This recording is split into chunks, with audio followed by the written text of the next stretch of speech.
vlog, papunta na naman tayong garden dahil mangunguha po tayo ng blue ternate. So, kakagising ko lang kaya garnia ako. Mga ka-vlog. Kasama natin si Sayus. Hi ka muna, Sayus. Yan po ang maliit na bata. Oh, hi daw mga ka-vlog. So, mga ka-vlog, ang kukunin natin ngayon ay blue ternate. Samahan niyo ako manguha ng blue ternate. Hanapin natin. So mga ka-vlog, saan ka din ang plastic nawawala. Mga ka-vlog, i-ano ko na lang kayo pagka may plastic mga ka-vlog. So mamaya makikita niyo po paano manguha.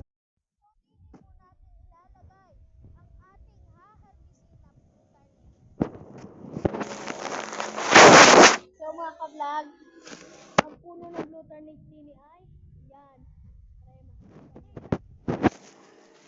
Mga kagulay, kung hindi pa ninyo alam ang blue ternate, papakita namin sa inyo. So mag-harvest kami. So samahan nyo na kami mga kag. So mga ka-garden, yan ang ating blue ternate. Ito. Yan ang blue ternate. So mga ka-garden, ari ang maganda.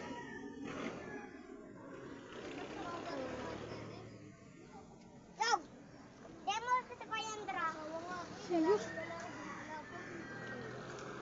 Mga ka-garden, may nabuksan. Kuha tayo. Ating may dumang mga babae pag-uusapan din yan. Mangunguha tayo ng ating blue ternate. Hindi ko naman alam kung ilan. Ako'y pag inutusan mga ka-garden, basta natatakbo. Anong inuutos? Kaya hindi ko alam mga ka-garden eh. Ka-garden, nakakuha na tayo ng blue ternate. Ang blue ternate mga ka-garden, ituturo ko sa inyo kung paano gamitin. Ang blue ternate, tatlong bulaklak ng blue ternate sa isang tasa na puno ng tubig na mainit.